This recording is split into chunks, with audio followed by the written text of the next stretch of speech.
Good afternoon and welcome to the Pinal County Community College District Governing Board meeting. In observance of the current Centers for Disease Control and Prevention guidelines and Arizona Governor Douglas Ducey's Executive Order 2020-52 regarding social distancing, this meeting is being held virtually. At this time, I would like to acknowledge those from Central Arizona College in attendance. I'm Dan Miller, Governing Board President, David Waldring, Governing Board President, Vice President and Secretary, Gladys Christensen, Board Member, Rick Gibson, Board Member, David Ordeorn, Board Member, Jackie Elliott, Central Arizona College President, Chris Wadka, Vice President of Business Affairs, Jenny Cardenas, Vice President of Student Affairs, Mary Kay Gilliland, Vice President of Academic Affairs, Brandy Bain, Vice President of Talent Development, and Mary Lou Hernandez, Executive Assistant to the President and Governing Board. I now call the November 17th, 2020 meeting, Governing Board meeting to order. One action item today, consideration of the consent agenda. Pleasure of the board. Mr. President, Yes. I move that the consent agenda be accepted as presented. Okay. Have a Second. motion to approve. Do I hear a second? I'll second that. From David. Okay. David Odeorn has a second. All right. Mary Lou, are you on? Yes, I am. All right. Would you please take a roll call vote? Yeah. Board Member Waldron, Yes. Board Member Gibson, Yes. Board Member Odeorn, Yes. Board President Miller. Yes. Motion approved unanimously. All right. Thank you. Moving on, we had an addended agenda, which we added item 3, which is our only information item. Number 3 is policy for first reading Title IX. And Brandy, would you take us through that, please? Yes, thank you. Good afternoon, Governing Board President Miller, Governing Board members, President Elliott, Mary Lou, and colleagues.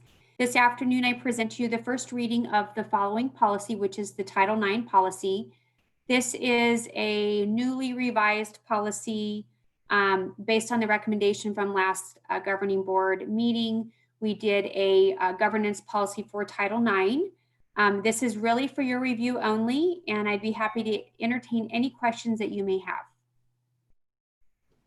All right. Questions from the board? Mr. Gibson? No, thank you. All right. Anyone else? Okay. We have a few reports today. Number 4 is a report from the Governing Board President. That's me, so please bear with me. Every couple of years or so, the board sees a new face, someone who joins the team to do the work of the college. They bring a diverse perspective, contemporary ideas, and a passion for learning. They synergize with the colleagues, fulfilling their elected or appointed duties professionally, respectfully, and with a dedication to our students. Our policy governance allows us as a board to support those operational and strategic initiatives proposed by our well-respected president and our dedicated, enthusiastic staff and faculty. But new members mean that current members must say their goodbyes and move on to other community and family activities. This coming year, we have 2 board members saying goodbye at the end of the year. This is their last official board meeting for their current terms. I'd like to speak on behalf of the board, the faculty and staff, as well as the residents of Pinal County, when I extend our sincere gratitude to them for their service to the board, CAC, and the county. Board membership is all volunteer. It's a role that we all cherish and are honored to fulfill as we dedicate ourselves to policy governance and all the academic regulatory requirements necessary in providing our students unquestioned and unchallenged credentials for their careers and aspirations. This commitment is what unites us, what keeps us aligned for the betterment of CAC and the Pinal County Community College District. So as we say goodbye, we carry forward the legacy that is lifted through their dedication onward into the future of the board and the college. Before I report on those leaving the board at the end of the year, I'd like everyone to know that Evelyn Kasuga and Jerry Walker will be joining the board in January to begin their 6-year terms. Evelyn is from District 3 and Jerry is a representative from District 5. Welcome to the board. David Waldron, Vice Chair, is representative of the District 5, which is Apache Junction and our Superstition Mountain campus. He's been reliable, respectful, and a great contributor to conducting the business of the board and the college. Many thanks to David, and we wish him all the best. We also hope to see him remain active in the college in whatever capacity he feels he can. Thanks, David. Rick Gibson, past vice chair, is ending his 23 years on the board at the end of December. There's a lot I can say about Mr. Gibson, and I'm sure he could be greatly embarrassed by it. Because of all the things I'm about to say about Rick, his modesty and humbleness are two of his greatest attributes. Rick has helped CAC grow along with our other long-term board member, Gladys Christensen. They have guided the college through some interesting times and events. Rick has set the example of how a board member makes their contributions informative, innovative, respectful, well-prepared, and synthesizing broad sweeps of data into meaningful action. Rick is a graduate of CAC. That's taken for granted in our small circles. But Rick is very proud of this part of his life, and his ambassadorship for the college has its roots in those small classes he attended many years ago, more years than he cares for us to count. Rick and his family have been a mainstay of Pinal County for more years than that as well. He is Mr. Agriculture as part of the University of Arizona as County Extension Director. More accolades than I can speak of during this short report, but all well deserved. It is with immense gratitude that I thank Mr. Gibson for his service to the Pinal County Community College District Board. Not only has he set the example for how board members conduct themselves, but also I, as the current chair, have learned so much from him during his many years as chair himself. Godspeed, Rick. And as we say in my Navy days to those departing, fair winds and following seas. I'll open it up to the board for any questions or comments. Mr. Chairman, if I could just say a few words, and I don't want to take away from my colleague, who also I'm sure has some thoughts, but I have enjoyed my time and service to Central Arizona College over these past years. We've grown, we've learned, and we have accomplished much as a team through all of these years that I have been affiliated with a college. And I would just wish to thank all of those who have given of time and element, resources to the benefit of the college and of education in Pinal County. I'd also like to just thank those who have voted for me through the various elections. I hope that we have been able to sustain and maybe even forward the expectations and the accomplishments that were expected as each of us are elected to our positions. Mr. Chairman, thank you. Very well. Thank you, Rick. Mr. Chairman, Yes, sir. David. if I could just very briefly, it has been a pleasure serving on this board. The board members and the staff of Central Arizona College are just marvelous people. You know, Central Arizona College has come a long ways in the years of the 50 years that it's been here. It's a shining star at this point, and I look forward to staying involved with CAC, supporting CAC, the board and staff, and I appreciate the opportunity. So thanks. Best of luck to everybody. All right. Thank you, David. Anyone else? Mr. Chairman. Hello. Gladys, so recognize. Go You ahead. hear? We can hear you. Oh, okay. I've been on all the time, but I couldn't talk. Anyway, I want to tell both Dave and Rick how very, very much I will miss them personally and as board members. Guys, you've been wonderful, and I'm sorry to see you both go. All right. Thank you, Gladys. Anyone else? Mr. President, Yes, David, go ahead. Rick and David, this has been a short association in my case, but I deeply appreciate your wisdom and mentorship during this time, and I too will miss you both. Thank you. All right. Thank you, David. Anyone else?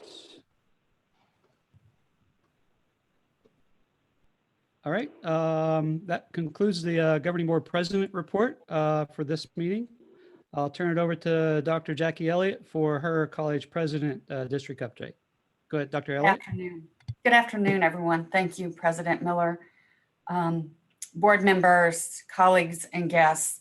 This is a really sad day to see two wonderful board members step away from us and on to other things.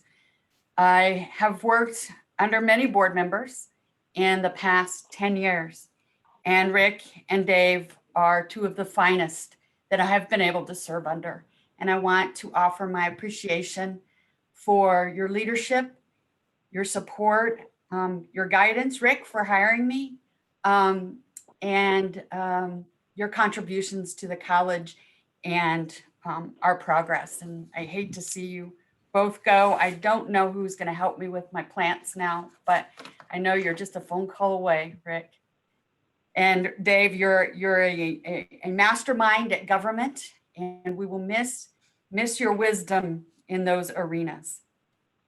So on to college business, as we say farewell to two fine men. As you know, we are planning and moving very well towards our virtual December 11th graduation ceremony. That will be a first for us, but our team has been working really hard to make sure that that event is meaningful for our students. We're towards the end of bringing our students on campus for this semester for their hands-on skills assessments and their skills learning. I want to really commend our faculty, our staff, Dr. Gilliland, the deans. We have only had 2 students report positive cases of COVID that in particular we were bringing to campus. We were able to mitigate that situation, and both students are doing well. So we're really proud of the fact that we've been able to keep our faculty and staff healthy and safe. We have had 1 employee test positive as well. All the information about who has positive tests are on our COVID-19 webpage. And if you haven't had a chance to check it out, please do. And then I would encourage you to check out other community colleges in the state, and you will see that we have done a very good job of keeping our faculty and staff safe during this time. We do plan to open the residence halls on January 3rd for students, and athletic practices and competitions are tentatively scheduled to begin on January 4th, 2021. And while we're optimistic that we will be able to return fully to face-to-face instruction in the spring, we are planning to begin the spring semester in a virtual format if needed. So lots of plans, lots of conversations, weekly meetings about what we do to ensure learning continues in a meaningful way for our students. And lastly, I just want to share that the construction is progressing very well in the Regional Workforce Training Center with a projected completion date of mid to late December. And it's important to note McCarthy, this is probably one of the fastest that they've built a project. So it's definitely going to be one in the record books for them. And with that, I'm happy to answer any questions that the board members may have. All right, thank you, Dr. Elliott. Pleasure of the board. Mr. President, if I might. Yes, sir. I was just wanting to know, Dr. Elliott, if we feel that the techniques, the procedures, the elements that we have put in place to protect students have been that effective, in your opinion? I think that all kinds of different reports that are coming through the media where we are seeing an uptick in the number nationwide, worldwide. Do you feel like what we've done has made any difference at all? I think so. When you look at our numbers and compare them to other community colleges across the state, even ones that are the size of ours, our numbers are significantly lower than anyone else. And I think that is a testament to the faculty and staff. I was on campus yesterday and went to our welding area, and we had our welding students on campus. They were socially distanced. All of them had their welding masks down and face coverings on. And so to be able to see firsthand that the faculty are taking the students' health and safety that seriously, that that none of the students were standing near each other. I think there was maybe 5 or 6 students that they, like I said, had their face coverings on, their welding masks down. And to have only 2 students test positive out of over 300 students that we've been bringing to campus, Probably it may be closer to 400 when you add the faculty and staff that need to come and do the instruction. I would say that we have done a tremendous job. And I'm just really thankful for our campus police, our facilities, our academic teams that came together and decided how can we do this in a safe manner. And when I talked to my presidential colleagues across the state, many of them just opened up and went to face-to-face instruction, then they had to shut down, and then they had these cases. And I think we as an institution did a very good job of planning and trying to see into the future the best that we could, given the circumstance, and continuing that planning. I do know that the working from home and the fatigue and the virtual meeting fatigue is of concern for us and for me as a leader, but we have started Wellness Wednesdays. We still do our virtual happy hours on Thursday, and we are going to actually go ahead and do the traditional annual holiday open house virtually. And I have gifts for the employees that they can drive to campus and pick up and have at home when we do our virtual holiday open house together. So I think we've done a good job. We've been very mindful, the leadership and I, about how we're going to approach everything. And one of the things we talked about, we've been studying the trust edge, and there's 8 pillars. And in March, when we entered this, we said we're going to focus on the pillars of connection and compassion. How do we all stay connected, and how do we ensure that we're demonstrating compassion for our faculty, staff, and students during this pandemic? So that's probably more than you wanted to know. But I feel that our numbers being as low as they are, and the fact that we will be finishing up much of the hands-on instruction this week, and hopeful to be done with all of it before students break for Thanksgiving is a true testament to everyone's efforts. Mr. President, if I might, a follow-up. Yes, sir.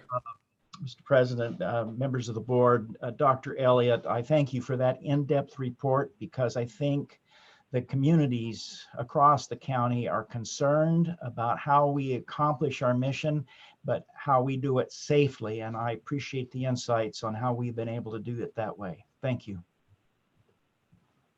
Mr. President, quick question, if I might. Yes, sir. Jackie, what was the time frame between the first student that was diagnosed and the second? I may have to have Brandy or Jenny jump on, but I believe it's been 2 weeks from the first student and the second, and they're both in different programs. They're not in the same program. Is Okay. that correct? Brandy, Jenny? Yes, and they were actually even at different campuses. One was at Maricopa and one was at SPC. So it shows that the mitigation measures are working quite well. Thanks. All right. Anyone else? So Dr. Elliott, just a question for me, and I think you've already said this, but the policy for anybody on campus, any of our campuses, is they're required to wear a mask, whether it's faculty, staff, student, guests. Correct. When you And that cannot would be- maintain a safe 6 feet apart, or if you're in your office alone, you don't have, if you don't have to wear a face covering, if you're in your office by yourself, or if you're able to maintain 6 feet apart. But for the most part, I have not witnessed any people blatantly violating that. All right. And mask, but also face shields if necessary for medical. Just a face covering that is recommended by the CDC. We Okay. have used a lot of the language in our return to campus safely. We use language that says refer to CDC's current guidelines, because unfortunately the CDC has changed those guidelines a couple of times. And rather than write something and say, this is what we're going to follow at that particular point in time, we do encourage people to follow the current CDC guidelines as far as what is the appropriate face covering. Okay, great. Thank you. Any other questions, Dr. Elliott? Mr. President, I have one other just comment, and that is that I appreciate the candor with which administration is providing this information. To me, if we're going to err, if we're going to make a mistake, we need to be on the side of safety, and I appreciate the safety issues that are being followed. I think that's really important. Thank you. All right, great comment. Okay, that concludes the report from the college president. Item 6, business affairs report. Mr. Watka, you have the floor. Thank you, and good afternoon, Mr. President, and good afternoon to all of the other board members, Madam President, Board Secretary, colleagues, and any guests joining us this afternoon.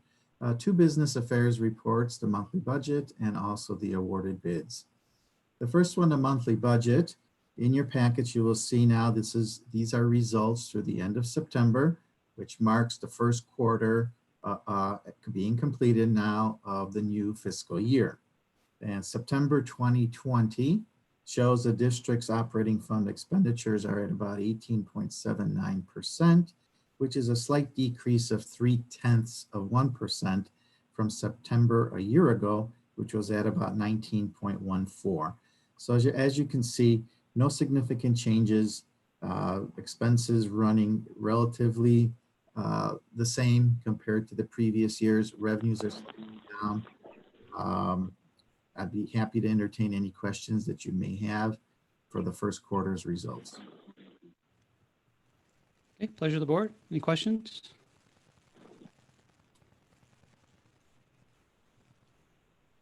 All right, briefly, Chris, could you just kind of let us know the impact of COVID to the budget or to the expense counts, Well, if any? it's a little too tough. It's a little tough to predict yet for total revenues in terms of both the summer term and also the fall term. That's something that we are working on and preparing for the December retreat to have a little more accurate figures in terms of lost revenue on the tuition and fee side. Our state appropriations have been coming in slower than expected. We have not heard from the state that any cut in funding would occur. So I'm just anticipating that it just a lag time with everything going on. Tax dollars, no lag there. Everything's being accounted for properly in the tax dollars. And the CARES dollars that we have received, the 3 different types of parts of the CARES funding, those dollars have been expended, and we're actually drawing down on those dollars. And they have been a big relief for all of our efforts over the last 6 months. Great. So the programs, government programs are expiring here soon. Does that have a great impact on the college, or have you been able to determine that yet? What programs, I'm sorry? I think CARES was one of them. There were a couple others that were related to business and community. Yes, and those are still grants that extend into the calendar year 21.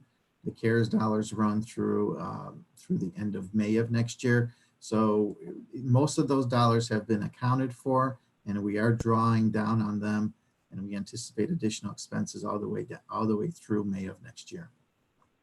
Okay, great. Thank you. You're welcome. Any other questions or comments? Okay, thank you, Mr. Watka. Item 2. Item 2 is the awarded purchases of 20,000 and over. We do have a handful of them. The first one is an IT ticket and asset tracking system, ServiceNow Incorporated from Dallas, Texas, $58,980.24. And that is to purchase the new IT ticketing system. This is year 1 of a 3-year agreement. Next one, computers for the Learning Center, Dell Computers, Chicago, Illinois, $22,663.74. This is to purchase laptops for the Learning Center, and this has been fully funded from the CARES dollars. Next one is golf carts, Robinson Golf Car Supply, Apache Junction, $65,675.50. This is at the moment, every so many years, we replace a number of golf carts. In this example, we're purchasing 10 golf carts. that'll be used mainly by facilities, but also by IT personnel. Support for the Child Care Center, Easter Seals Blake Foundation, Tucson, Arizona, $20,493.72. This is a pass-through to assist the Child Care Center with expenses with funds that come from the CC Campus Services Grant. Janitorial supplies, Waxy Sanitary Supply, Mesa, Arizona, $27,500. That is to create an open purchase order for supplies for the current fiscal year. Digital signature software for the ERP system, DocuSign Incorporated, San Francisco, California, $28,750. That is our annual license fees for DocuSign, which is our digital signature system.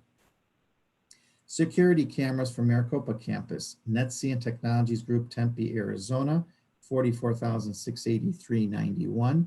These are additional and new security cameras for the Maricopa campus, and these are purchased 100% also funds from the CARES dollars. And the last one is computers for the district, Dell Computers, Chicago, Illinois, $96,487.93. And that is to purchase replacement computers for the district throughout the district. Are there any questions on any of these purchases? Okay, questions for Mr. Waka?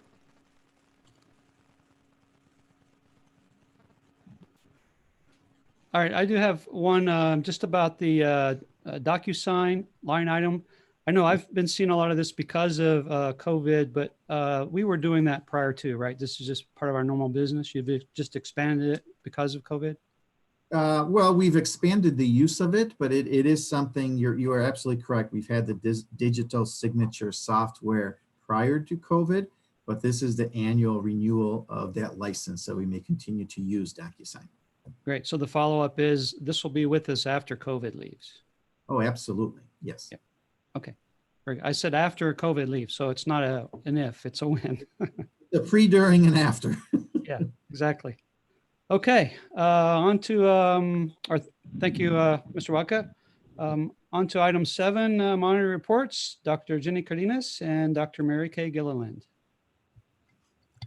Good afternoon. Good afternoon, President Miller, members of the board, Dr. Elliott, colleagues and guests. I am going to do the bulk of the presentation today, just kind of skimming through what you already have before you and highlighting a few pieces. And then Dr. Cardenas and I will both be on duty for any questions that you might have. So, and actually before I begin, this entire monitoring report is about our workforce education and our graduates and their experience. And I just want to echo the wonderful points that were made earlier by Dr. Elliott of the way we've been able to maintain our workforce education, particularly our healthcare training, which are a huge piece of what we do at Central Arizona College, and very challenging in these current times. But I am so proud of the way this college has rallied for all of Dr. Elliott's support and guidance, for the amazing and endless work of our campus police and facilities to help keep us safe, and the leadership of our deans and all of the directors and faculty in these areas. So we've done a good job. We are not coming on campus for anything we don't absolutely have to do.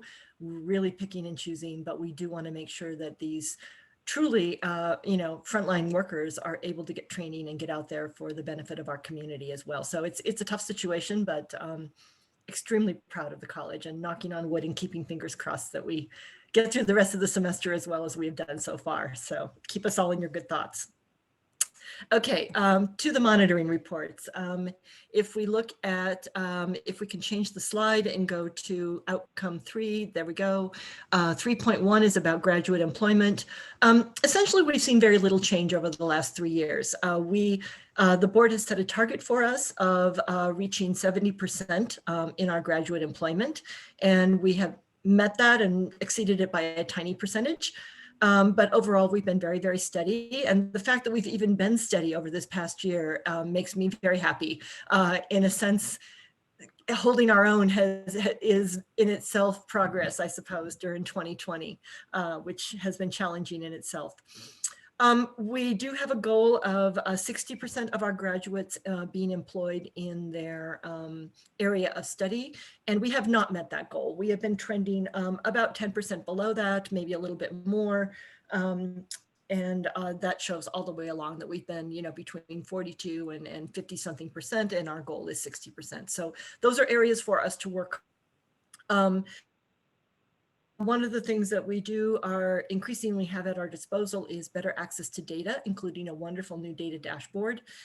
So we're going to look very carefully at the areas of success, breaking down these numbers by the study area to find out who have our greatest success, so that we can provide, that better information to our students and help get more of our students into the programs that really matter, and also get them into jobs in this.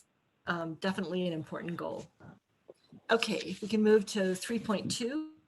3.2, about the percent of occupational program graduates earning industry credentials, industry recognized credentials. Our goal for that is 100%.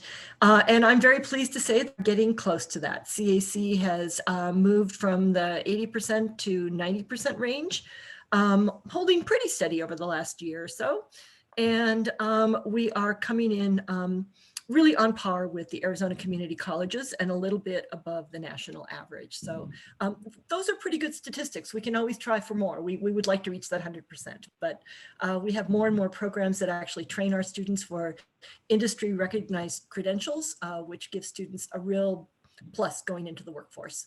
It gives employers assurance of the kind of training they receive, and it also gives our students some mobility should they want to move to a different area or be transferred with their company or their job. So all of that is very positive, and we'll just keep working harder at that.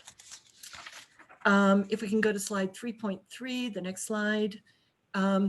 This is about employer satisfaction, and our employers are actually quite happy with our students. We have gone from 85% to 94% employer satisfaction, which is really, really high.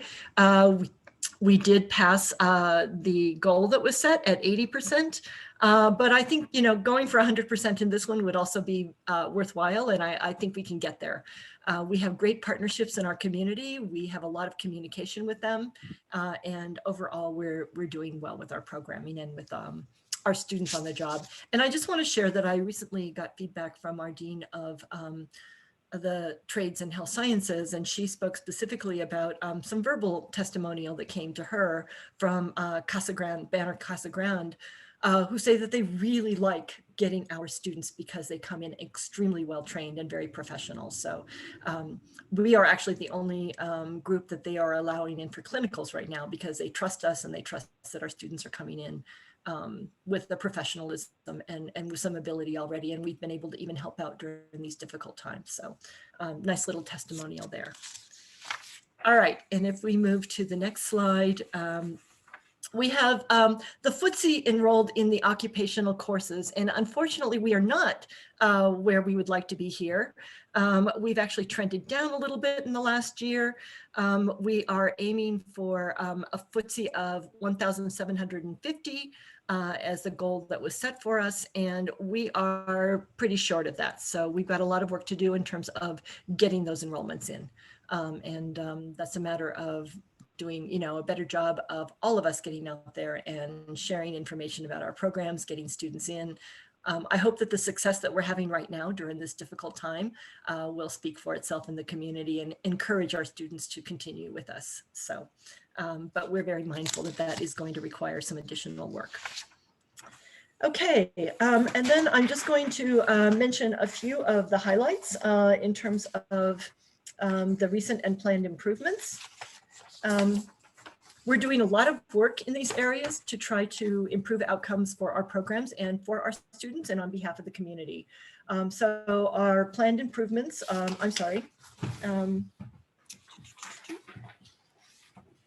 excuse me. Paper shuffling at a small desk. Okay. Our recent improvements include expanded apprentice programs and some new partnerships. We have a new partnership with Wilson Electric, which is not brand new, but it's one of our newest, and it's doing very well. We do have a new Dean and Director of Skilled Trades in the last year. It seems like it's been longer, but they're doing a great job with us. And we recently hired a new Program Director in Nursing, taking off running and doing already some wonderful things for us. One of the things that we have done is we have expanded our workforce training with industry partners in skilled trades. And we're rolling out some courses in workforce education, or we were rolling out some courses in workforce education through the workforce and community education areas for post-employment, but that is an area that is probably weaker for us and one that we have to work on more. We had gotten a good start, and that has really been slowed down a little bit, in part because of the current situation. So that has not continued at quite the same rate that our regular credit courses have continued. We have, we have successfully supported our health careers, our skilled trades, and most of our skilled trades and many of our STEM areas with Prop 301 money, with Perkins funding, and with state STEM funding. So we're getting a lot of good funding through the state and through other sources and through some grant funding to help support those programs and to help grow what they need.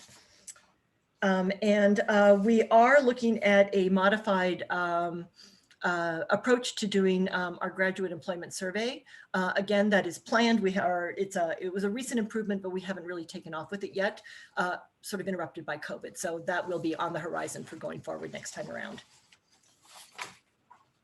Okay, and then in our planned improvements, we are working towards more apprenticeship and other programs in partnership specifically with Pima Community College.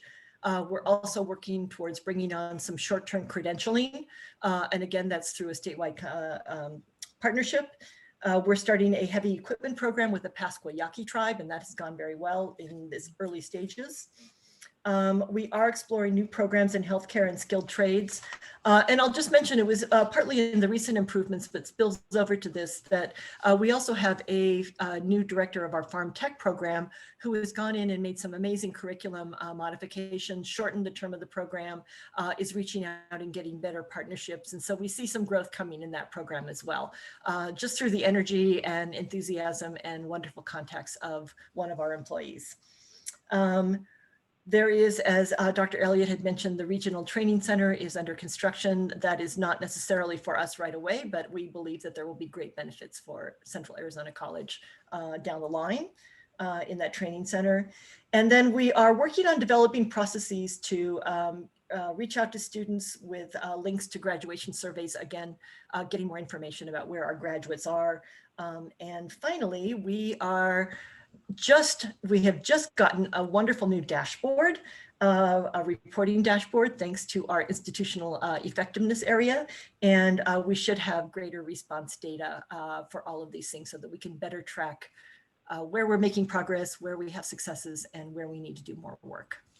So I'm going to stop there and step back for questions, and you can certainly address questions to either me or to Dr. Cardenas, and she's been especially working in the graduate surveys and some of the other areas as well. All right, before I open up to the board, I know we stay muted a lot of time. Dr. Cardenas, do you have anything to add before we open up to the board for questions?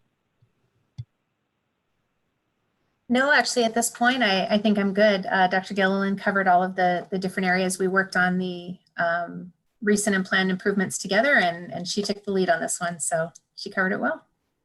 Okay, very good. Well, stand by. Questions from the board? Mr. President, just a comment, if I may. Yes, sir. On 3.3, to me, that is very striking. That is when you get employer satisfaction that high with our graduates, that means that there's word of mouth out there about CAC and the quality of the graduates that are coming out of there. So that's a huge congratulations there. That just shows that CAC is a shining example, and I know what can you say about it? That takes care of more marketing than anything, because you've got employers out there saying good things about CAC. So to me, that's very striking. Very good. Yeah, good observation. Thank you, David. Rick Gibson, you have your hand up. I do. Thank you, Mr. President, members of the board, Dr. Elliott, Dr. Gilliland. Dr. Cardenas. I have a follow-up question. I totally agree with Mr. Waldron. This is exciting numbers here. In 3.4, we are given a total population, a total N. In 2019, 2020, we're somewhere around 1,092, et cetera. In the previous three graphs, are we looking at a similar type of population, or are we looking at a much narrower population? I'm trying to understand the variability between the various years, and the total number that we're reporting for kind of has an impact on that. Can you give me some more information about populations in each of those 3.1, 2.2, 0.3? Mary Kay, I can take this real quick and you can, so these are students that would be enrolled in our occupational courses, our skilled trades, welding, nursing, CNA.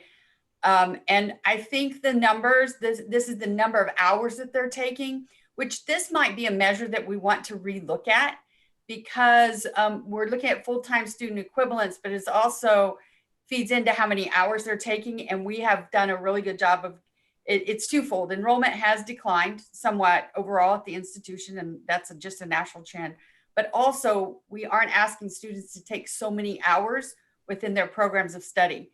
So when I first came and we started looking at this and working on it, we had some students that were graduating with 114 hours when really they need 60 hours. So the full-time student equivalent is the number of students and the number of hours within those occupational courses. So we're doing a better job of making sure students aren't taking a lot of hours they don't need, but it does impact this figure.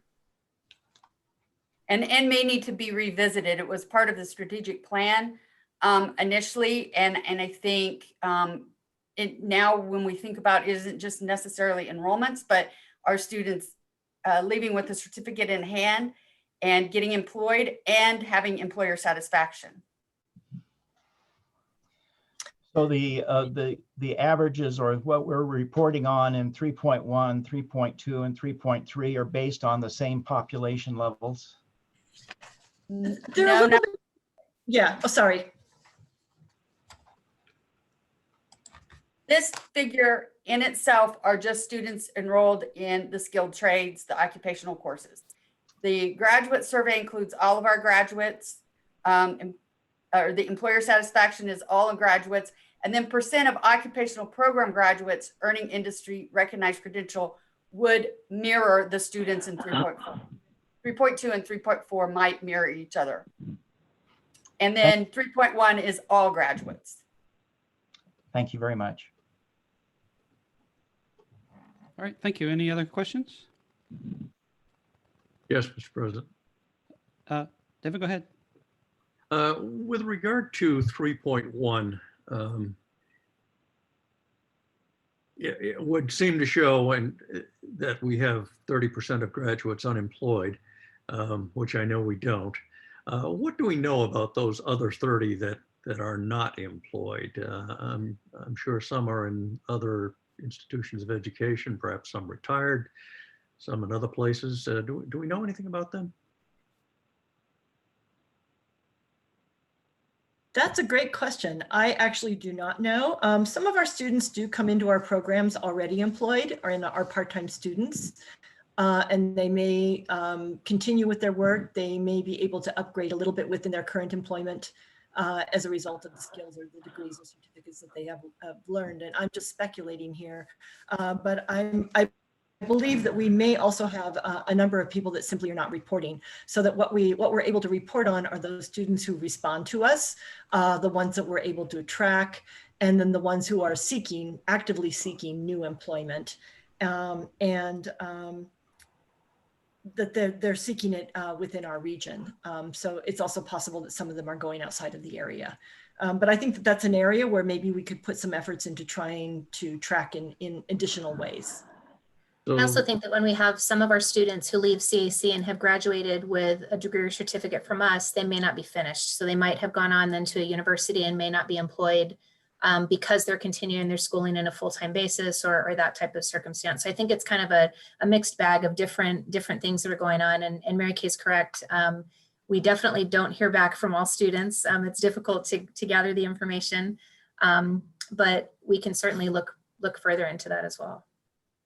Thanks. Yeah, I guess I was assuming that this was a percent of respondents, but what is our response rate on this? I don't have that off the top of my head. Do you, Dr. Gilliland? I don't I know. can find that. either. That's Yeah, a we great can find question. that out for you and send it back. That sort of information would make this more meaningful, I think. I know that we, Agreed. and I don't want to say off the top of my head what the percentage is. I do know that when speaking with Destin about the recent and planned improvements, he did indicate that our percentage of response had increased from the previous year. I just don't recall exactly what that number was, so I can certainly find that out. Thanks. I can say anecdotally from having to, from trying to track, students after they leave an institution, the ones that you can track most easily are those that transfer to an in-state public institution, and then you have mechanisms for tracking that, or even tracking through the National Clearinghouse. So the transfer tracking is so much easier when they move on and go away, and even if they're at a job down the street, getting that response is so much more difficult because we don't really have any active pool of data that we can dip into to pull that up. We really will of our respondents in most of those cases. So, we call, we text, we send postcards, we do all kinds of things. We reach out to employers. It's kind of a mixed bag, but, I have anecdotally, I've said at times it would be wonderful if we could microchip our students and track them and find out where they were, send them off with a GPS unit. But of course, those are not reasonable things to even think about. So, but we can certainly ask those questions and get a little bit more information and add that to the reporting next time. Yeah, and that very fact means that your respondents probably skew toward graduates who are currently at another institution, and therefore a large percentage of them would be unemployed if they're in a full-time institution and so on. So these numbers actually could look even higher if we could adjust for that, if we knew what that was. With regard to 3.2, do we know if this is consistent across programs, or are there some programs that would give a higher percentage than others? We can probably drill down and look at those by program.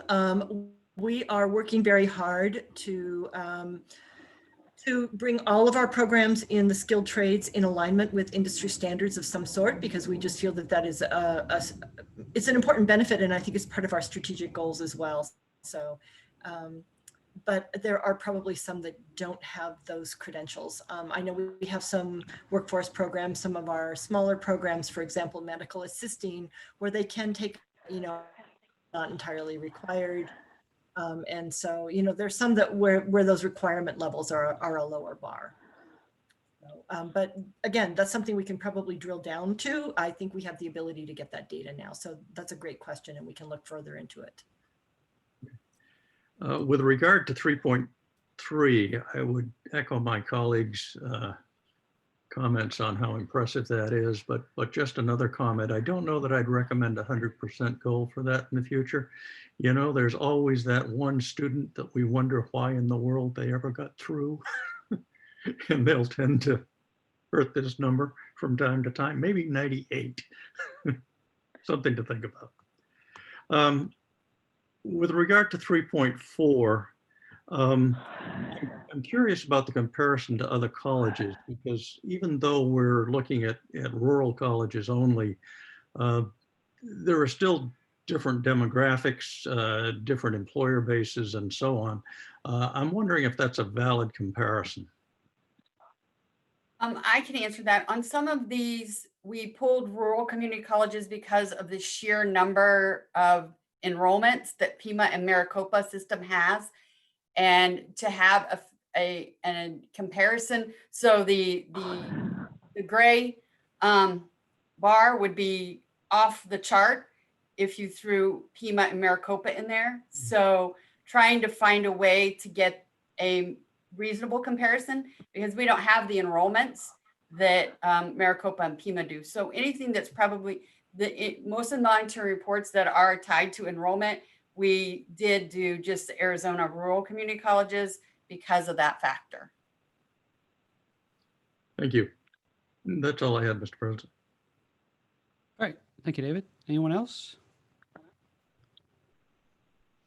Okay, just a couple of comments from me or questions. I'll stand in line with my colleagues on the 3.3 employee satisfaction. I think that's a great record.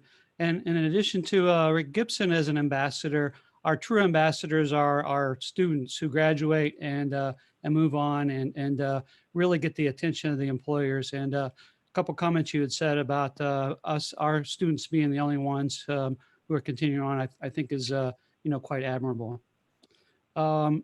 Regarding the, let's see, I think it was under the planned improvements. Yes, the construction of the training center, that is being paid by Lucid. But no, Dan, I need to correct. It's not, okay. And it's not just for Lucid. I should have caught that in the write-up, but the Regional Workforce Training Center is being paid for by the Arizona Commerce Authority. Okay. Good. We have to be really careful about that. Yeah. Yeah. So. Okay. I knew they were instrumental in, attaining that with that partnership, but I was curious about that. So all of the funds are from the Arizona Commerce Authority. Lucid has not put forth any funds. Okay. All right. Good. We do have somewhat of a partnership, I believe, with Lucid, at least with some of the initial refamiliarize myself when you had just been hired, Dr. Elliott. There were some early conversations with Lucid prior to them coming to Pinal County. Is that correct? Correct. Those were early on conversations, and we did enhance our industrial maintenance tech program based on the conversations with the individuals that were at Lucid at the time. Since then, they've had many other individuals that have come along. And currently right now they're doing all their own in-house training. They have hired a few of our graduates out of our program, but it's not really necessarily directly related to, like our SUNT program is very much designed from beginning to end for the students to go work in the industrial construction industry. And that kind of partnership is different. Lucid is doing all their own in-house training. Okay, great. Thank you. 3.1, the graduate employment. I know we talked about the difference between area of being in the area of study and being employed. And we talked about this a few different ways, and I don't want to get into any detail here, but I would like to think that some of this is because they're CAC students, they can work anywhere. And if they're not working in their area of specialty, our employers in the county know exactly how well they'll benefit from hiring our students. That's how I'd like to look at this. So we give them the tools necessary to succeed, and it may not always be in their particular area of study. Absolutely. And I would add as well, if a student, for instance, comes to us focusing on, let's say, an Associate of Arts because they would like to be a psychologist at some point.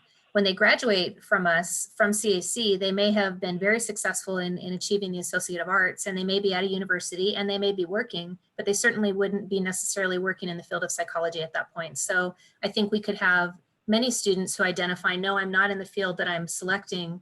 And we're forgetting that so many of our students come to us for that, general education component prior to transferring to a university. So many of them may not be in their field of study until they've completed their university degrees or credentials as well. So, all right, positive.